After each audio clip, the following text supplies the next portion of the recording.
الله ورسوله اللهم صل وسلم وبارك عليك سيدي يا رسول الله.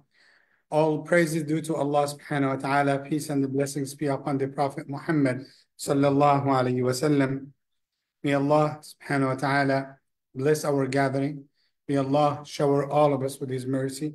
May Allah subhanahu wa ta'ala make us amongst the righteous servant and those who are listening to the commands of Allah. They respond by the obedience and the total submission to Allah subhanahu wa ta'ala. Still, we are in Surah Al-Saffat, and Alhamdulillah, today we will continue what the surah is talking about.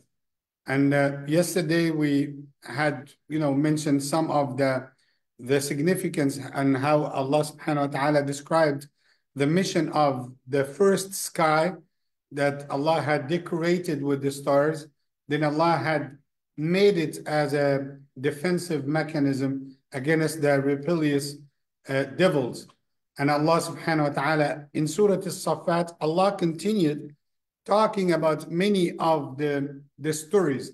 And of course, we will not make the tafsir or the explanation for each and every verse, but we try to get the whole meaning of the surah, the aspects that the surah is dealing with. So we talked about the tawheed of Allah, the monotheism, how to single Allah out with your worship, right? And that was the main theme. You remember the main theme, and also the creation of the angels of Allah. But in order to explain to the Prophet Muhammad sallallahu alaihi wasallam and to the people of Quraysh and those who will follow them, in order even to explain to us the issue of Tawheed, because some people might blame some of the Imams, some of the Sheikhs when they talk a lot about Tawheed. They say Tawheed, Tawheed, Tawheed. We already know Tawheed.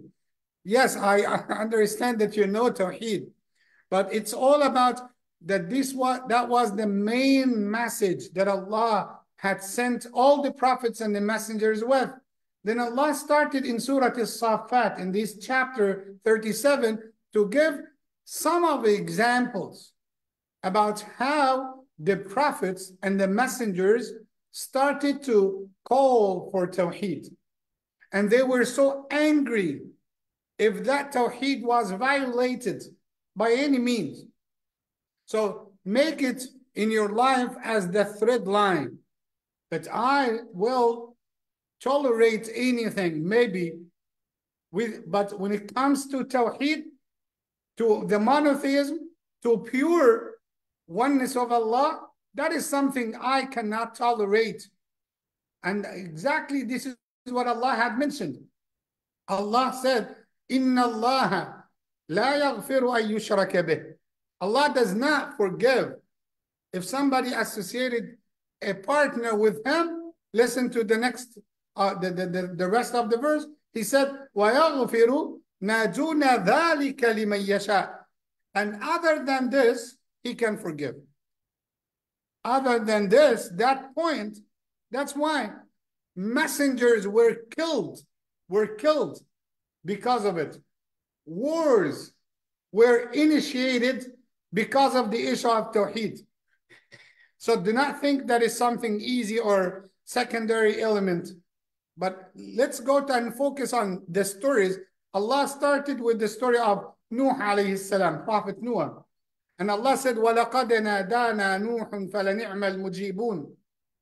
Nuh had called out Allah in another surah. That's why you need to look at the Quran as a whole. Don't get one verse and you say, oh, Nuh had called Allah. What did he say? Oh, Allah did not mention, so the Quran is missing that part. No, the Quran as a whole, one message. Allah said, Nuh had called out us. So what did Nuh said? Said, Rabbi inni maghlubun fantasir.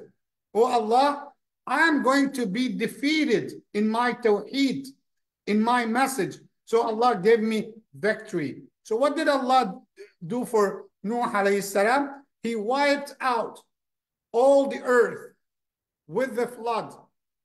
And He ordered him to do the ship, the ark. And in order for the answer of the dua, Allah had wiped out every living being on that earth. And Allah said, وَجَعَلْنَا ذُرِّيَّتَهُ هُمُ الْبَاقِينَ. Surah Al-Saffat will teach us something new. That, you know, he collected lots of people, lots of believers in his ship, and the animals and the couples from each and every kind of animals. We know this. But what we know from the Surah Al-Saffat, he was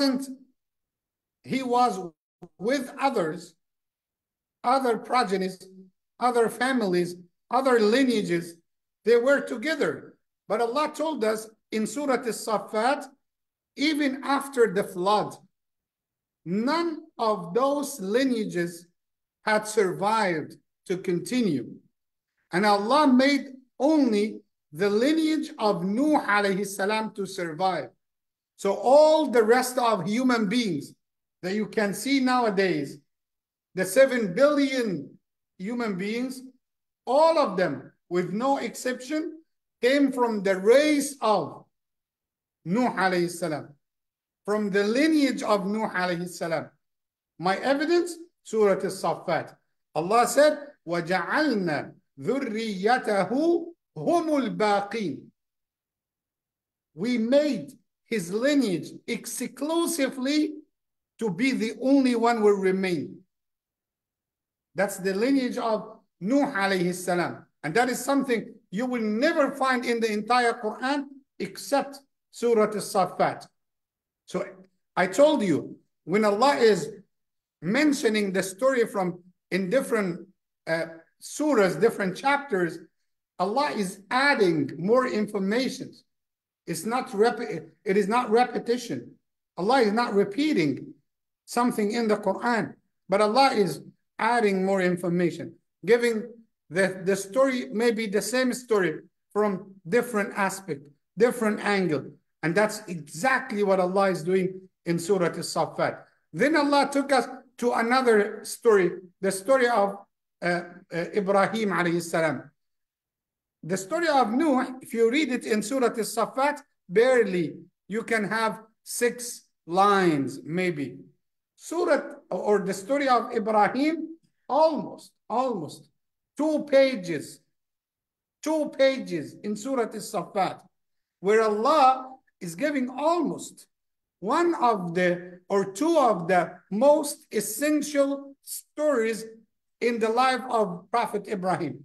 The first one was about Tawheed, the monotheism, and the second one about how did he submit himself to the commands of Allah as a manifestation of this Tawheed.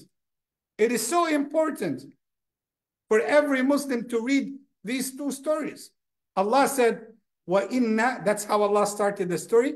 Allah said, وَإِنَّ مِن شِيعَتِهِ لَإِبْرَاهِيمَ. One of the progeny of Noah is Ibrahim. إِذْ نَادَى رَبَّهُ بِقَلْبٍ سَلِيمٍ. If he made a dua to Allah with a sound heart. And mashallah, in our masjid, we are blessed to have 2 doctors of heart. Okay? So they can tell us about the sound heart, how it looks. So they had treated with the hearts and they know what does it mean. So biqalbin salim. So they are doctors of what? Of qalb. Doctors of cardiologists known as qalb. Right? So qalbin salim is sound heart, good heart. But now, if they give us what is the qalb salim in medicine, it will be different than the Quran. So Dr. Zaki can give us entire lecture about how you will have a good, perfect, nice, effective, professional, like whatever, okay? Like a good heart, a good heart that will operate properly, inshallah, Rabbil Alameen. Okay? That is some, but Allah is telling us that Ibrahim came to Allah with a sound heart. Can you tell me? Choose one word to give a definition for the sound heart from your perspective. Sound heart, yes. Yes, I know, but give it in English. Huh? Sound heart. No hatred. Huh? Without any black spots. Yeah. Peaceful. Pure. I like that word. Pure. Pure, that will cover most of the aspects. What else? Great. Transparency, mashallah. What do you think about full of love of Allah? Is it a qalb salim? Yes? Okay. Loving Rasulullah sallallahu alayhi wasallam. If I told you the heart doesn't have any grudge, as my brother Rashid said, no grudge, no hatred. I said before, the hearts of the believers has no place for hatred because they are full of the love of Allah. So there is no place left for any hatred from any kind. That's the sound heart. But did Allah ask us to have only sound heart or also sound mind? The ulama, the scholars said, we have two of things that we need to have. And listen to this carefully because that will fix lots of questions will come to you. We have sound mind, sound heart. So which one will recognize Allah first? The heart or the mind?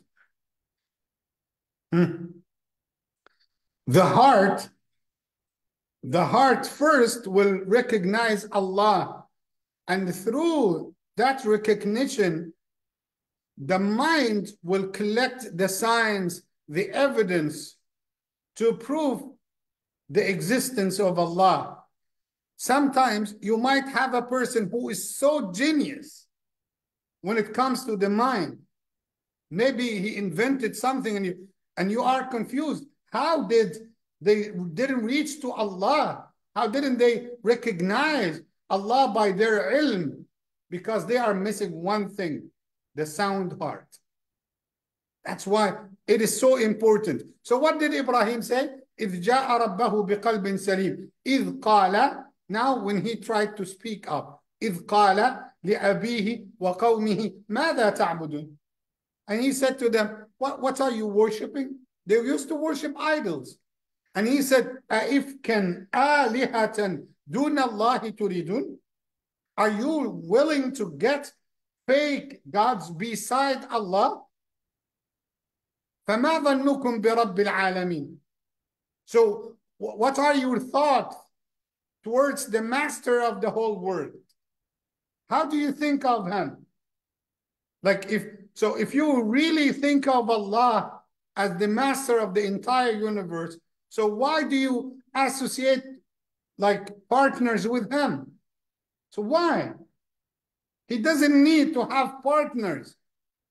Again, that's the monotheism. Then those people have a celebration, a feast. And they used to worship some stars beside their idols. And they had the day of the Eid, the feast day. And what did he say? They wanted him to join them and to go outside to the desert so they can look at the stars. He said, Allah said, فَنَظَرَ نَظْرَةً فِي النُّجُومِ. He gave a look to the stars. فَقَالَ إِنِّي سَقِيمٌ. He said, I am sick of what you guys are doing. And the word saqim means ill or sick. So they understood the word sick, that he is physically sick. فَتَوَلَّوْا عَنْهُ مُدْبِرِينَ. They ran away from him and they left the city to the desert.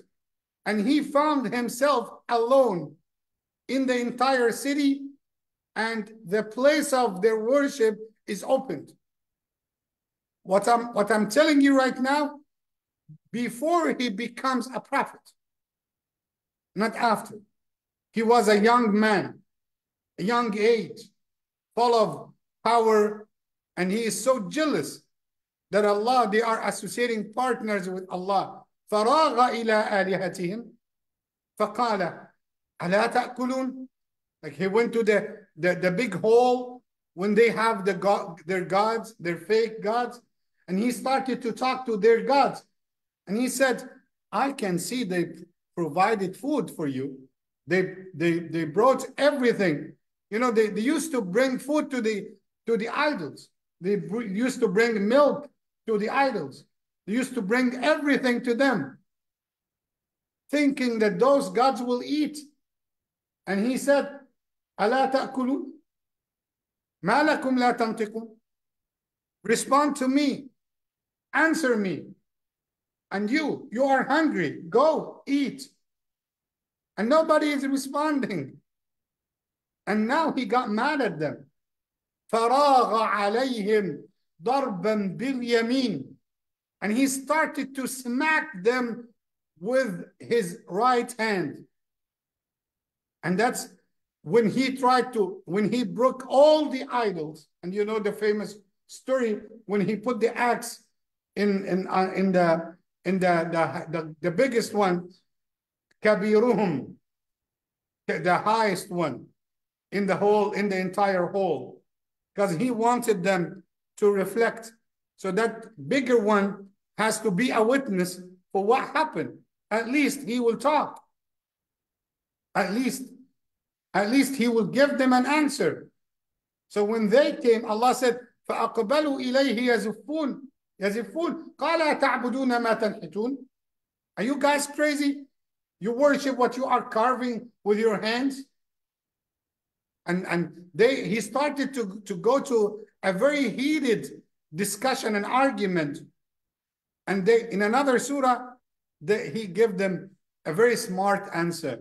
They said, who did that with our gods? He said, you know what? That biggest one. Ask him. Go and ask him. He knows everything. Please ask him. And Allah said, فَرَجَعُوا إِلَىٰ أَنفُسِهِمْ. Then they reflected and they said inside themselves, yes, Ibrahim is right. Ibrahim is right.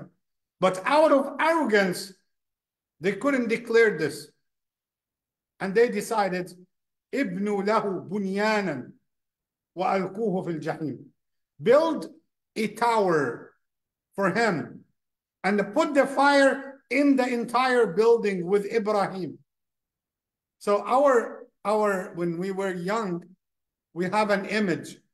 Oh, they put Ibrahim in the fire. Oh, they collected the wood and everything just in the street in a big square, and they flamed the fire, and that's all. Surah Al-Saffat is telling us something like adding to our image. Ibnu lahu bunyanan. Build something like bunyanan, that's a construction work. Build a tower for him. Build a building. Make something to have Ibrahim arrested in. And then put the fire in the entire thing. وَأَرَادُوا بِهِ كَيْدًا. They wanted to harm him. فَجَعَلْنَاهُمْ الْأَسْفَلِينَ. We made them the lowest. And then Allah saved Ibrahim. See, Allah subhanahu wa ta'ala give the command to the fire to be cool and nice and peaceful to Ibrahim. So yes, what's your plan? To put him in the fire? Yes, put him in the fire. But Allah will going to interfere, and Allah will going to give the command to the fire because He is the creator of the fire. Subhanallah Rabbil Alameen. So what I wanted to share with you actually, the idea of the monotheism. He was about to sacrifice his life just for one concept. You might say, okay, Imam, why he's making a big deal out of it? Okay, they associate partners with Allah, no problem.